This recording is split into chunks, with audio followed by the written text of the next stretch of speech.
Hello বন্ধুরা, এই বর্ষাকালে একটু জমি ইলিশ খেতে কার না ভালো লাগে বলো তো। আর তাই তো চলে গেছিলাম সুন্দরবনের সবচেয়ে বিখ্যাত ইলিশ উৎসবে। সুন্দরবন হলো বঙ্গোপসাগরে গঙ্গা, ব্রহ্মপুত্র এবং মেঘনা নদীর সঙ্গম দ্বারা গঠিত বদ্বীপের একটা ম্যানগ্রোভ এলাকা। ভারত ও বাংলাদেশের বিভিন্ন অংশে বিস্তৃত এই বনটি বিশ্বের বৃহত্তম ম্যানগ্রোভ বন।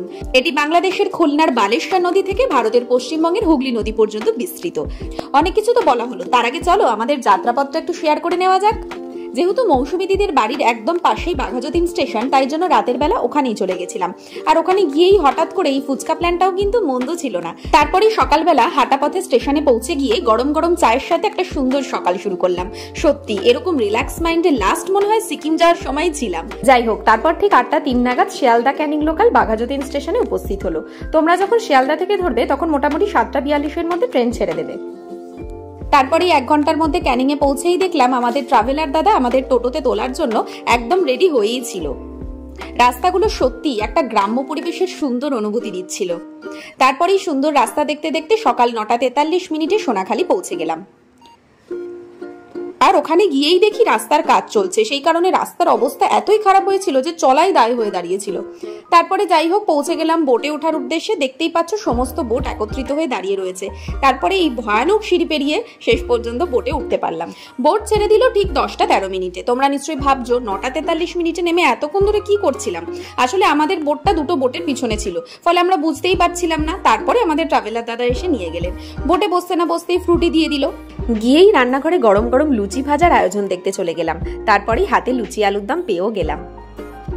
চলো তোমাদের বোটে নিচে বিশ্রাম নেওয়ার জায়গাটা একটু দেখাই। এরকম দুধারে দুটো ওয়াশরুম রয়েছে আর বালিশ চাদর সহ এরকম সুন্দর খাটের ব্যবস্থা রয়েছে। উপরে প্রাকৃতিক দৃশ্য দেখতে দেখতে হাঁপিয়ে উঠলে নিচে বিশ্রাম নিতে নিতেও তোমরা প্রাকৃতিক দৃশ্য উপভোগ করতে পারবে। আর তাছাড়া লাগেজ রাখা আর চার্জিং এর জন্য সুন্দর ব্যবস্থা করাই রয়েছে। আর কিছুক্ষণ যেতে না যেতেই আবার দুধ চাও চলে এলো। এই দেখো, তোমাদের সাথে এত গল্প করছি আর এটাই বলা হয়নি যে আমরা কোন ট্রাভেলসের সাথে গেছিলাম। আমরা গেছিলাম ভ্রমণ সাথী ট্রাভেলসের সাথে। আর আমাদের ট্রাভেলার দাদার নাম নাম্বার আমি সব ডেসক্রিপশন বক্সে দিয়ে দেবো, আর অলরেডি স্ক্রিনেও অ্যাড করে দিলাম। আর এই ছেলেগুলোর অক্লান্ত পরিশ্রমের কাছে নিজেদের পরিশ্রমটা যেন খুব সাধারণ মনে হচ্ছিল। তারপরে বোটের ওপরে উঠে আসার পরে রান্নাঘরে উকি মারতেই দেখি পরবর্তী খাওয়ার আয়োজন শুরু হয়ে গেছে। সেই আয়োজনের মধ্যে রয়েছে আমোদি মাছ ভাজা। দাদা একেবারে মাছ ম্যারিনেট থেকে গরম গরম মাছ ভাজার সব তোড়জোড় শুরু করে দিয়েছে। আর সেই সময় আমরা হোগল নদী পেরোচ্ছিলাম। আমাদের মাছ ভাজা খাবার পরই আমাদের কোথায় কোথায় সাইট সিন দেখানো হবে সেটা দাদা বলে দিচ্ছিল। লঞ্চের নাম সাগরদূত। কোনো ল্যাগেজ নিয়ে নামার দরকার নেই, শুধু ছাতা আর হাতের পার্টসগুলো যেগুলো না থাকলে নয় সেইগুলো নিয়ে নামবেন। ঠিক আছে, আমরা যে পয়েন্টে যাবো, প্রথম যাবো আমরা হচ্ছে হ্যামিল্টন বাংলো, তারপর যাবো বেগন বাংলো। সেইখান একটা থেকে প্রথম পয়েন্টের থেকে দ্বিতীয় পয়েন্টের ডিস্টেন্স প্রায় হেঁটে 400 মিটার। ঠিক আছে, এটা এ করে আবার সবাই সংঘবদ্ধভাবে থাকবো। আমাদের প্রথম নামার স্থান ছিল গোসাবা, তাই একত্রিত হয়ে সব বোটগুলো দাঁড়ালো। আর নেমেই দেখি বিশাল বাজার বসেছে। সেই বাজারে নিত্য প্রয়োজনীয় জিনিসের সাথে সাথে বিভিন্ন শৌখিন জিনিসও রয়েছে। আর সেই সময় যেহেতু সামনেই রাখি ছিল, তাই জন্য সুন্দরবনের বাজারও রাখি উৎসবে মেতে উঠেছিল। দেখতে দেখতে আমাদের প্রথম সাইট সিন হ্যামিল্টন হাউসের কাছে পৌঁছে গেলাম। তোমরা তো দাদার মুখে শুনলেই যে হাউস বন্ধ রয়েছে। এই জায়গাটি প্রকৃতি প্রেমীদের জন্য একেবারে আদর্শ বলতে পারো। তারপরেই পরবর্তী সাইট সিন যাওয়ার উদ্দেশ্যে যেতে গিয়েই জমজমিয়ে বৃষ্টি নেমে গেল। তাও ঘুরতে যখন এসেছি সাইট সিন তো দেখতেই হবে, তাই বৃষ্টি মাথায় করে নিয়েও মাত্র 5 টাকা টিকিট কেটে ঢুকে গেলাম বেকন বাংলোর ভেতরে। শোনা যায় এই বাংলোটি 1903 সালে একজন স্কটিশ ব্যবসায়ী ও সমাজকর্মী স্যার ড্যানিয়েল হ্যামিল্টন তৈরি করেছিলেন। বাংলোটির নামকরণ করা হয়েছে বেকন লাইটের নামে। রবীন্দ্রনাথ ঠাকুর 1932 সালে ডিসেম্বরে সুন্দরবন অঞ্চলে স্যার হ্যামিল্টনের উন্নয়ন উদ্যোগগুলো দেখতে গোসাবায় এসে এই বাংলোতে 2 রাত কাটিয়েছিলেন। শোনা যায় বাংলোটিতে 4টি বেডরুম, একটা খাবার ঘর, একটা বসার ঘর এবং একটা লাইব্রেরিও রয়েছে। কিন্তু হ্যামিল্টন হাউসের মতোই এই বাংলোর ভেতরেও ঢোকার কোনো নিয়ম নির্দেশিকা দেখা গেল না। অনেক গল্প হলো, এবার চলো যেটার উদ্দেশ্যে যাওয়া সেটাই দেখে নেওয়া যাক। দুপুরে খাবারের শুরুতেই ছিল ভাত, গরম গরম সবজি, ডাল, লাবড়া, ঝুরঝুরে আলু ভাজা। আর তারপরেই আসল জিনিস মানে ইলিশ ভাপা পাতে পড়লো। পিসটা দেখেছো, দেখেই খিদে পেয়ে যাচ্ছিল। আর তারপরেই এলো সর্ষে ইলিশ। তবে সর্ষে ইলিশটা আমার মন কেড়ে নিয়েছে জানো তো। লাস্টে ছিল চাটনি পাঁপড়। 2 দিন 3 রাতের প্যাকেজে প্রথম 2 দিন এরকম 2টো করে ইলিশের পদ দেবে, আর লাস্ট দিনে মুরগির মাংস আর ইলিশ মাছ ভাজা অথবা ইলিশ বিরিয়ানি থাকবে। মোটামুটি মেনু এক রকমেরই থাকে, যদিও কিছুটা হেরফের হতেই পারে। আর বোটে জলেরও খুব সুন্দর ব্যবস্থা ছিল। তারপরে এত সুন্দর খাওয়া দাওয়া সেরে আমি আর বঞ্জি বোটের একদম সামনের সিঁড়িতে বসে ফুরফুরে হাওয়া খাচ্ছিলাম।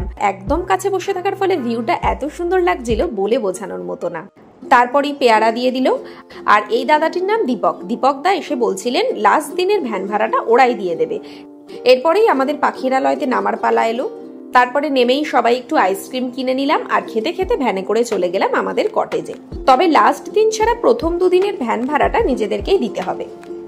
আমরা ছিলাম সুন্দরবন ইউনিক কটেজে। তারপরে চলো তোমাদের রুমটা দেখাই।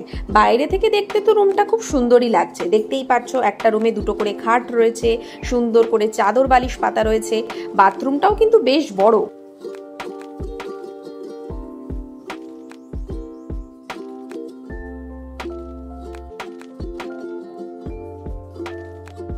জামা কাপড় টাঙানোর জন্য জায়গা করে দেওয়া আছে, একটা ছোট আয়নার ডাস্টবিনও রয়েছে। কিন্তু আমি তোমাদের বলবো যারা এরপরে যাবে তারা নিজেদের সাথে পারলে বিছানার চাদর আর বালিশের কভার ক্যারি করো। আর এখানকার জল নিয়ে তো কিছু বলারই নেই, মুখ ধোয়া থেকে শুরু করে স্নান করা কোনো কিছুতেই যেন শান্তি পাচ্ছিলাম না, এতটাই নোনা কাদাগুলা জল।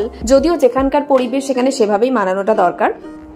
আর এখানকার পরিবেশটা খুব ঘরোয়া ছিল। জানো তো ওর নাম টমি, আর এই টিয়াটার নাম আর জানা হয়নি।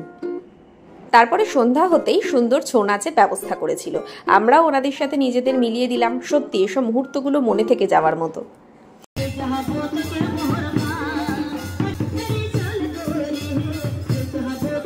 নাচ দেখতে দেখতেই চলে এলো এগ চাউমিন। তারপরে নাচ শেষ হতেই ওখানকার বাজারটা একটু ঘুরে দেখতে গেছিলাম। ছোটর মধ্যে বেশ জমজমাটি বাজার, আর সেই বাজারে এই সমস্ত খোপার কাটা থেকে শুরু করে হরিণের এইসব অ্যাস্থেটিক শোপিস গুলো বিক্রি হচ্ছিল। আর এই ছোট ছোট ব্যাগগুলো কি সুন্দর লাগছে দেখো।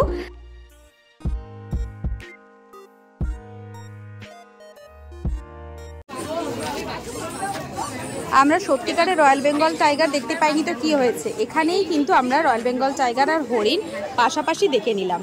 তারপর একটু চা খেয়ে নিলাম। এই দিদির কাছে পরপর 2 দিন চা খেয়েছিলাম। আসলে এসব নতুন জায়গায় চা নিয়ে বেশি এক্সপেরিমেন্ট করতেই ভয় লাগে। তারপরে আবার কটেজে ফিরে আসতেই ডাক পড়লো রাতের খাবারের। মেনুতে ছিল সাদা ভাত, ডাল, স্যালাড, কচি পাঁঠার মাংস, পটল আলুর তরকারি, আর যারা মাংস খাবে না তাদের জন্য ডিমের ঝোল আর ডিম ভাজার ব্যবস্থা ছিল, আর রুটির ব্যবস্থাও ছিল। আর মাটনটার টেস্ট নিয়ে তো জাস্ট কোনো কথা হবে না। প্রথম দিনেই ওরা এত ভালো আপ্যায়ন করে দিয়েছে যেটা সত্যিই প্রশংসনীয়। লাস্ট 2 দিনের ভিডিও নিয়ে খুব তাড়াতাড়ি আসছি, ততক্ষণ টাটা।